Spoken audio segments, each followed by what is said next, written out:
All right, ladies and gentlemen, it is time to do the part 2 video to our first video about Shohei Kondo, who just recently did a video with an insider over at Ubisoft that is leaking a bunch of information about the company and how they are handling Assassin's Creed Shadows and all the backlash that is happening right now. But he's asking some very good questions in this video that I feel like a lot of you should really understand and listen to, because it gives you all the context that you need regarding their decisions and what ended up leading to all the mistakes about, China and Chinese architecture and all this nonsense in Assassin's Creed Shadows, on top of all the other cultural mistakes that they've made regarding the shrines, regarding about killing civilians, all this kind of stuff. It gets revealed here in this video, and we need to check it out.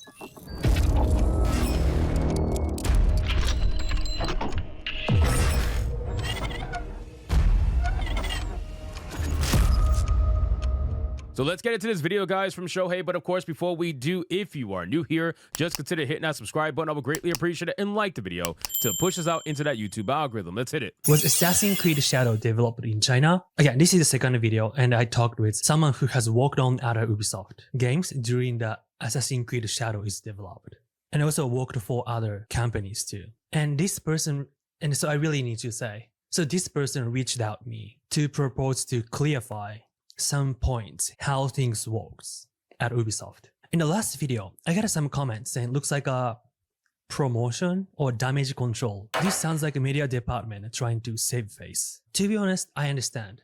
And some part, I felt that too. But I guarantee the person is not trying to do that kind of stuff. And also, this is really happening. I really don't. So while I agree that the insider is real at this point, you can kind of tell based off the answers that are given. Like, I don't think he's making this up or anything. I think you should not give full faith, even though they are an insider, because you truly never know, right? You can't say for a fact of anything, to be honest with you, of good intentions or anything like that. I get it, but I get where he's coming from. Anyway, let's go.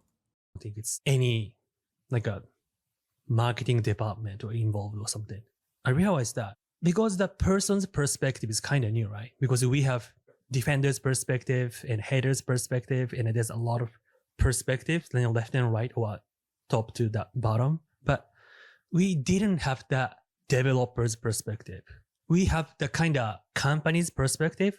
You can just see it from marketing, what marketing people said. The book is a good example, right? But we never heard the voice from group of people who work for them, who love video games and then decided to make a video game and then apply to the Ubisoft and end up seeing what's going on.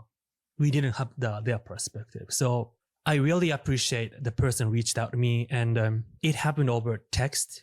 Instead of me editing or trying to push my idea or something, I decided to keep original as possible, because I'll comment because of it's my channel, but I'm not gonna trying to modify their message, the person's message.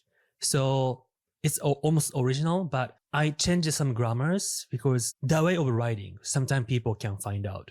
He also did the same thing in the first video where he changed the grammar of the person who he's reading off replies just to try to protect the person's identity, obviously. And he also uses AI to read off the comments as well. So he's about to get into the questions. Let's do it. And today's reader is Melissa V.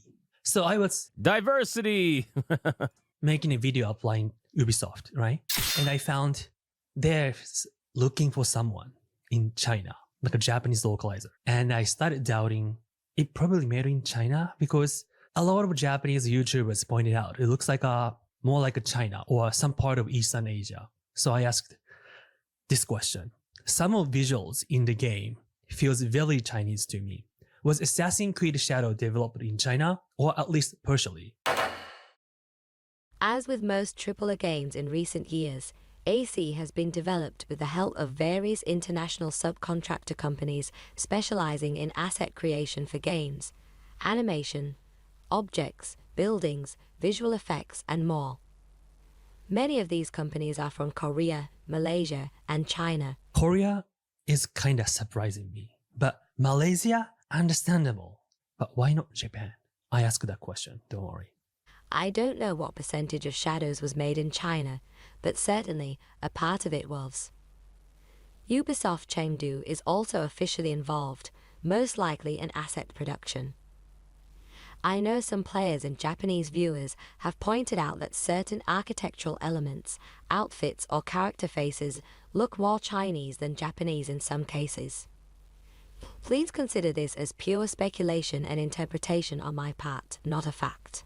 This person didn't mention how many percent of graphics are made in China, but at least not Japanese.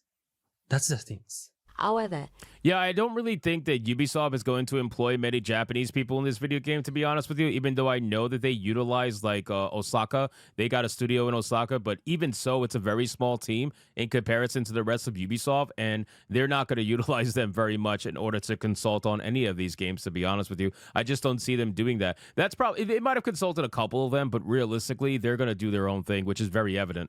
this could be a side effect of subcontractor artists being influenced by their own Asian, non-Japanese backgrounds and culture, unintentionally incorporating those elements into the game. To me, it sounds like this person is really implying there is no Japanese team in the core of the development.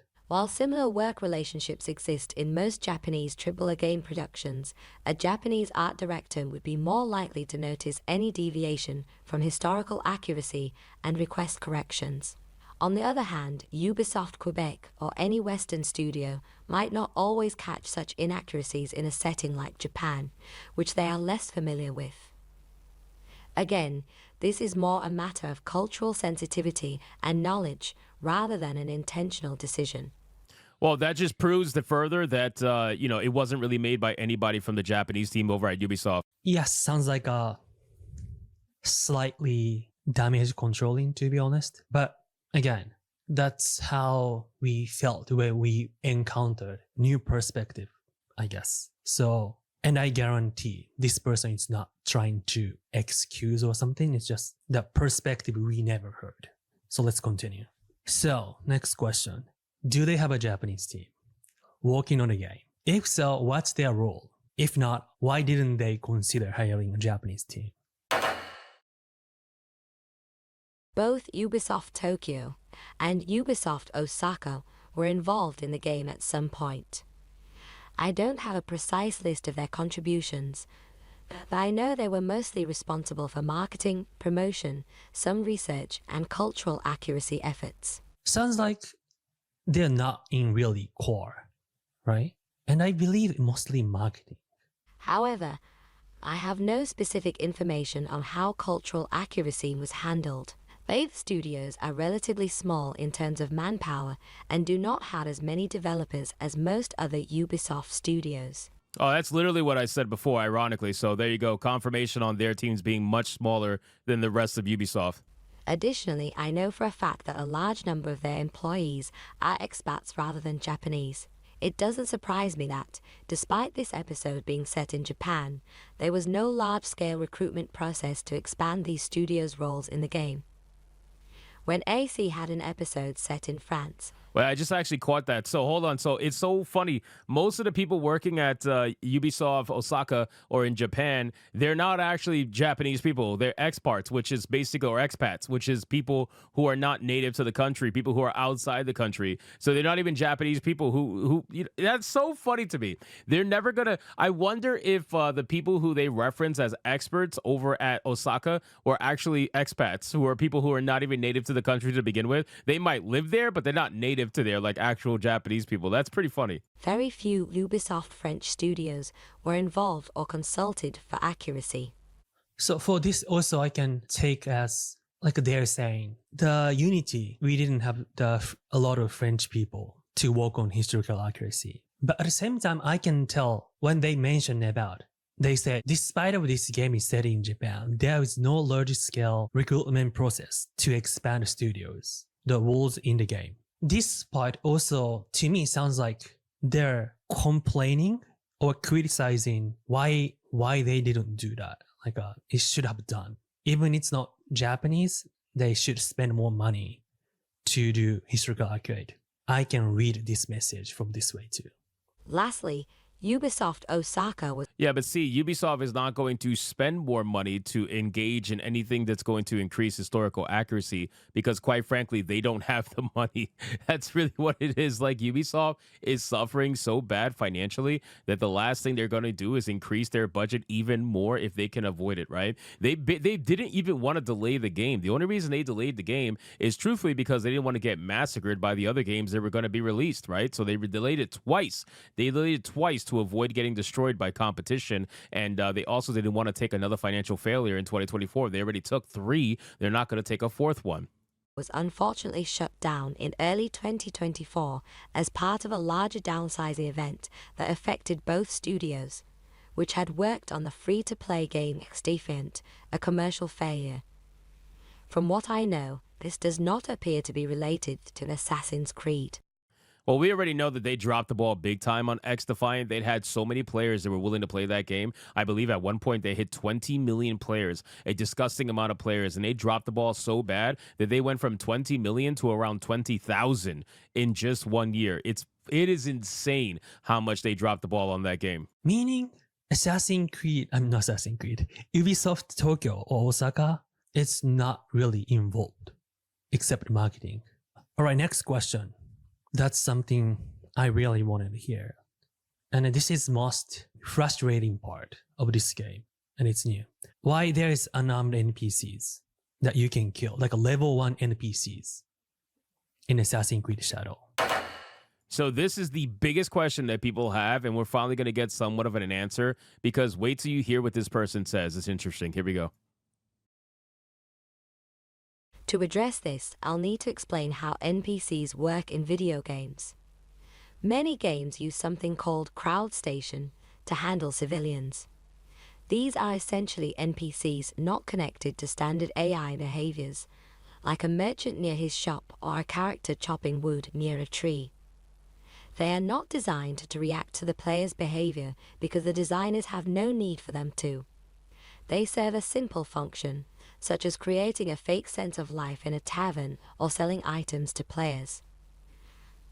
Adding a fully interactive, combat-ready AI to those NPCs comes at an extra cost. Ghost of Tsushima, for example, has only very basic civilian NPCs who, apart from a few scripted cases, don't intervene in stealth sequences, mostly quest givers and vendors.